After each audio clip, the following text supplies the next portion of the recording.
Hey gang, it's John from Bill and Paul Sport House, bringing you part 4 in our ski and snowboard maintenance series. And we're going to bring this series home literally for you guys. We want you to be able to maintain that just tuned feeling that you get after picking your skis up from the shop every day you go out skiing. And you'll see that it's actually fairly easy to do this, and will save you some money. The $38 tune is important, but it's not something that you're apt to do every week. We suggest maybe a couple times a season if you're skiing frequently. Maybe every 10 to 15 days you're going to want to have those skis brought in and run through our process here. But in the meantime, you'd like a nice sharp edge and a good wax base every day you go out skiing. So how can you do that at home affordably? First thing you're going to want to do is have a nice place to work. In this case, I've got a portable table from Swix, but a good workbench is important. And on that workbench, I've purchased a ski vise. I've seen a lot of these created at home that are just as effective, but you need some place to get that ski up off the table, brakes out of the way, and allow you to work freely on that ski. Secondly, you'll notice I've got some carpet underneath here as we scrape our wax. We want to make sure Mom isn't upset that there's wax all over her floor in the basement, etc. So take care of the work area. And our first step in the process is to pick up some tools at the store that aren't that expensive, and I've got myself a little box here that I can keep all this stuff in as I accumulate it. And out of the box I'm going to pull my first tool, which is a small diamond stone, and all I'm using this for is to refresh the sharpness of the edge. Just real lightly, I'm going to run that diamond stone down that edge, polish out any nicks and gouges you may feel on the way.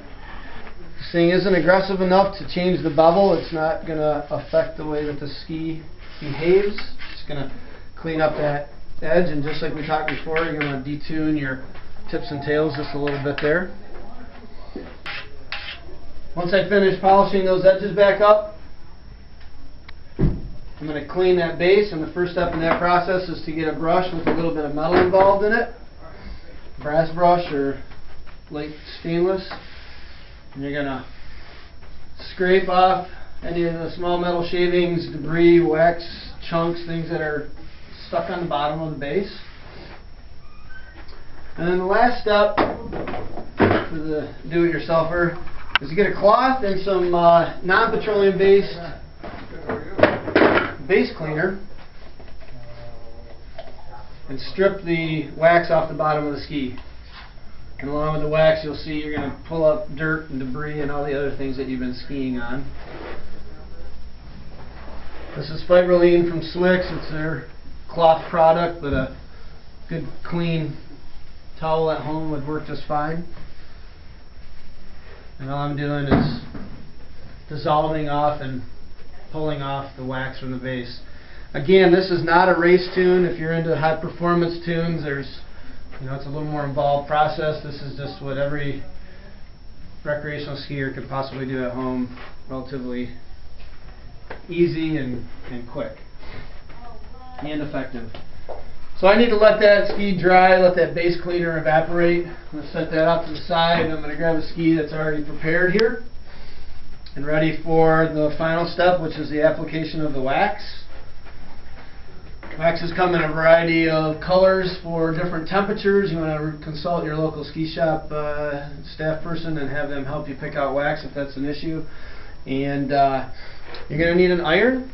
For about $40 or so, you can pick up a waxing specific iron, temperature controlled, nice smooth base plate, no holes that the wax can seep into and stay. And you're going to want to set the temperature based on the recommendations of the wax that you're using so that you don't burn the wax. So I've got a dry base, and I'm going to apply my wax by dripping it across the surface.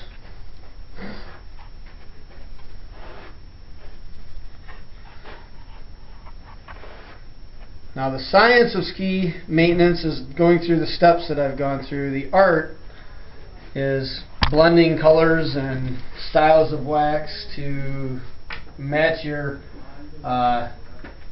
temperature and snow conditions for the day. And a lot of people like to play around with that. Once I've got my drops on there, take my waxing iron, And I'm going to keep that iron moving. If I stop that iron, I run the risk of bubbling or burning my base. And if that happens, you basically have cooked your base. That bump that would form can't be tuned out of the bottom. So this is not the time to answer the door or take text messages or any of those things. You want to pay attention to what you're doing.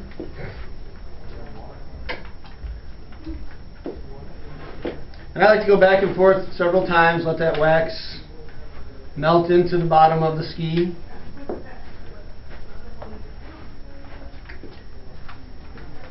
Oh, it's good and coated. And at this point we're going to take a short break while that wax cools, and we'll come back and scrape it off and polish that base and get you ready for the day scan. And we're back. We've got our cooled ski covered with wax, and we have to make this ready to ski. As you can see, we no longer can see the nice structure in the bottom of the ski. We've got these waves of thick wax, and that's not good. We don't want to be riding on that. And we've got wax on our edges. We don't want to be riding on that as well. I'm going to use a plexi or plastic scraper, never a metal, for pulling off the wax. If this thing were to slip, plastic is a lot less aggressive and won't damage your skis. Metal scrapers, you run the risk of hurting your equipment. And we're going to just sit here and remove all that wax we just put on. And you want to pretty much take it all off.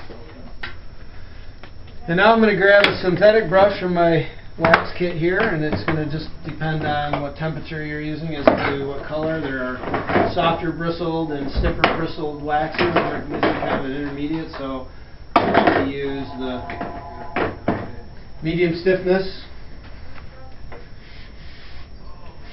And I'm going to polish off the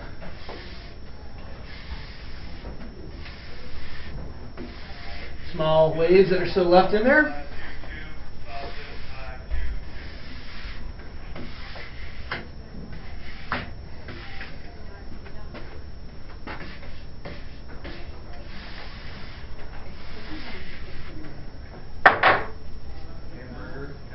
And then if you're concerned about it, you can take another piece of cloth and wipe off the surface dust that might be left after that.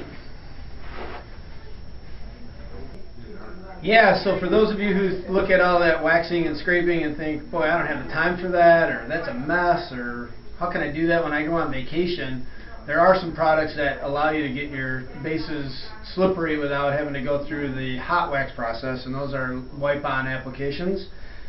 One of my favorites is the Zardoz. This is a non-paraffin based product, easy to travel in a little puck. You put a few drops on a felt applicator and you wipe it across your skis. It works on dry bases, it works over waxes, and I find that it has a little longer lasting power, so you'll get a full day or more out of an application of Zardoz.